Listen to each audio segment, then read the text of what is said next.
Bonjour et bienvenue dans cette nouvelle vidéo dans laquelle nous allons voir un premier principe de la programmation orientée objet, pas seulement en PHP mais dans tous les langages de programmation qui adoptent ce paradigme de programmation, à savoir le principe d'encapsulation. En fait, dans le contexte de la programmation orientée objet en PHP, l'encapsulation correspond au groupement des données, c'est-à-dire des attributs, et les méthodes qui permettent de manipuler ces données au sein de la même classe. L'objectif principal du principe de l'encapsulation est de restreindre l'accès direct aux données et de permettre un contrôle plus strict sur la manière dont ces données sont manipulées. En d'autres termes, le principe de l'encapsulation est très intéressant pour empêcher que certains attributs ne soient manipulés depuis l'extérieur de la classe.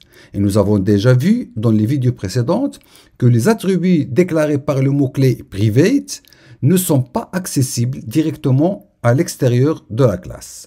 Mais pour pouvoir y accéder et les manipuler, il faut faire appel à une méthode déclarée publique au sein de la même classe.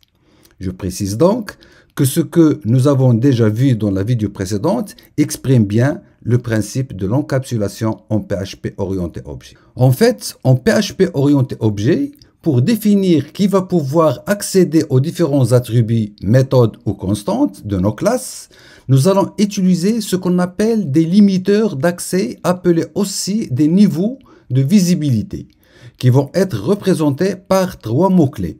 Le mot-clé public que nous avons déjà vu, le mot-clé private que nous avons déjà vu, et le troisième mot-clé, c'est le mot-clé protected que nous allons voir dans la suite de la formation.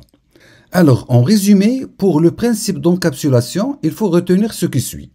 D'abord, l'encapsulation correspond à la façon dont on définit la visibilité et l'accessibilité des attributs et méthodes de classe.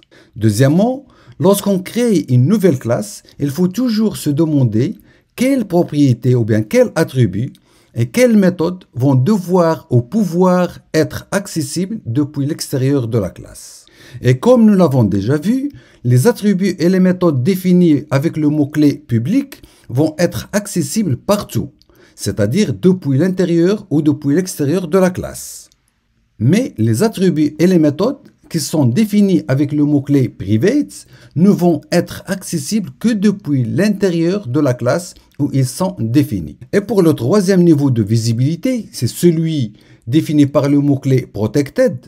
Les attributs et les méthodes qui sont définis par ce mot-clé ne vont être accessibles que depuis l'intérieur de la classe, d'une part, ou depuis les classes qui héritent de cette classe. Ne vous inquiétez pas, nous allons étudier en détail le principe d'héritage dans la suite de la formation. Mais vous pouvez vous poser la question suivante. Comment choisir alors le niveau de visibilité? Eh bien, je vous dis donc, il n'y a pas une règle générale, mais le choix du niveau de visibilité, public, private ou protected, pour les attributs et les méthodes dans une classe en PHP, dépend de la manière dont vous souhaitez que ces éléments soient accessibles et manipulés.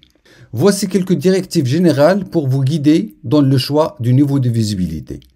Donc, vous choisissez le mot-clé public si vous voulez que les attributs et les méthodes publiques seront accessibles depuis n'importe où, tant à l'intérieur qu'à l'extérieur de la classe. Et vous choisissez le mot-clé private si vous voulez mettre en place un accès limité à la classe. C'est-à-dire, vous voulez que les attributs et les méthodes déclarés comme privés ne sont accessibles qu'à l'intérieur de la classe qui les déclare.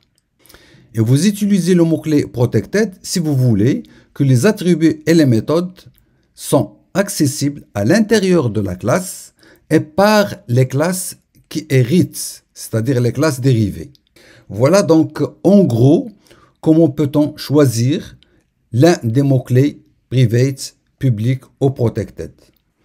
Et en résumé, le choix du niveau de visibilité dépend de la conception de votre classe et de la manière dont vous souhaitez contrôler l'accès à ses attributs et ses méthodes.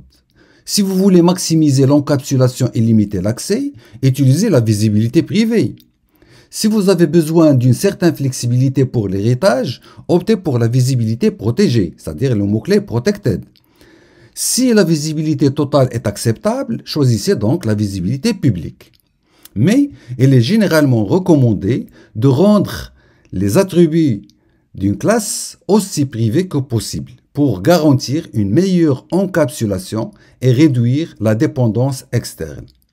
Voilà, c'était une vidéo concernant le principe d'encapsulation et en pratique, on a déjà commencé à mettre en place ce principe dans la vidéo précédente et c'est tout pour cette vidéo et je vous dis à tout de suite.